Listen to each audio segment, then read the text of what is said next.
Sa pangalan ng Diyos, ang makapangyarihan sa lahat, ganun din ang pagliligtas sa pamagitan ng kanyang anak, bumabati po ako ng magandang umaga po sa inyo lahat ng mga Lord. At bago ko po ituloy itong ating pong pinag-aaralan, sa umaga po ito, nais ko rin ipagod po sa inyo lahat. Na ang mga kapatid po natin sa Hilis, ay palagi po sila nagpapadala ng mensahe, nag-text po sila sa akin. Na sinasabi at pinapabot nila sa inyo lahat ang kanilang pagpapasalamat dahil sa naganap na bautismo ng nakaraang Sabado. Natapusan po yan. At higit po sa lahat, sabi po ng mga kapatid po natin, ipinapabot ang pagpapasalamat po nila sa pamilya at kapatid po natin sa kapatid na rin dahil doon naganap sa Holy Spring ang pagbabautismo. Hinahanap po nila mga kapatid po natin, nakagaya ko, hinahanap din po nila. Hindi po ako nakapunta po ron dahil may tungkulin po ako na dapat gampanan sa araw na yun dahil may pagkahandog doon sa baryo, sa Bartolome, ng umaga alas 9. At sabi ko nga sa kanila, kung sakaling maagang matapos, ay pupunta mo sila doon sa Holy Spring at sila ay akin pong sasamahan. Kaya lang, hindi rin po na agad natapos. Nung matapos ko, sabi ko sa mga kapatid po natin, nag-tips ako sa kanila, pauwi na rin.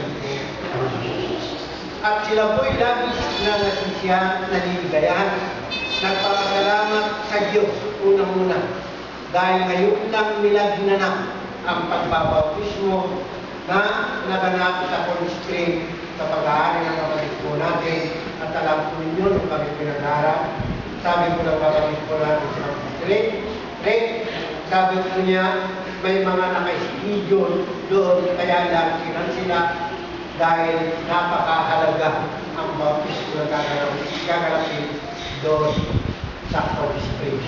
Kaya, sabi ng mga kapatid po natin, sila po'y lagi sila nagpapasalamat sa kapatid po natin sila. Hindi lang sa kanyang pag-aari, kundi sa kanilang pag-iistima. Dahil sa totoo, kayo rin. Namis ninyo nagpalitso sa kapatid na rin. Nanginigil sa baboy. Hindi ko rin natikman dahil hindi rin ako nakapunta doon.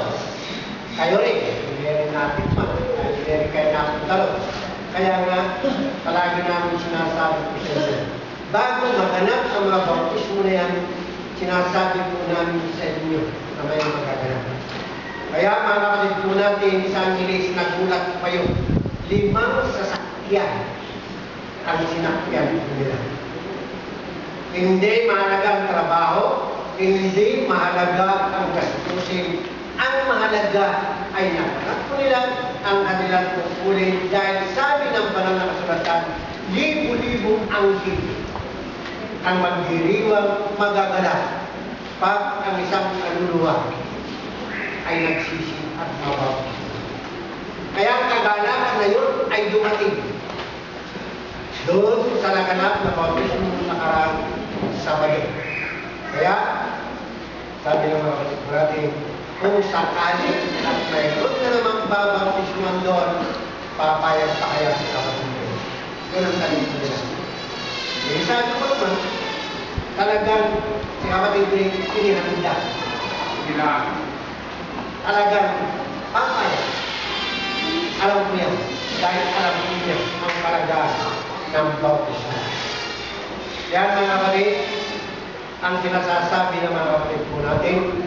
At pangalawa, sila po'y darating dito sa Bendido, Bendido.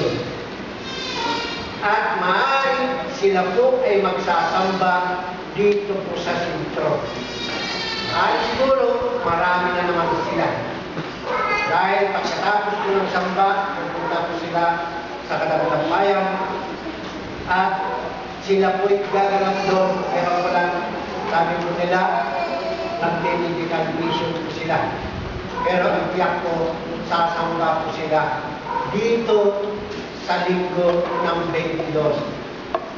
At alam ko marami po sila. Sana, mga kapatid, hindi na ang madadatnan po nila, mga kapatid po nila dito, hindi sila ang madadatnan po natin. Siguro, naiintindihan po ninyo kung sinasabi ko at pinapaliwanag ko po sa inyo lahat. Yan ang maaaring mangyari, kaya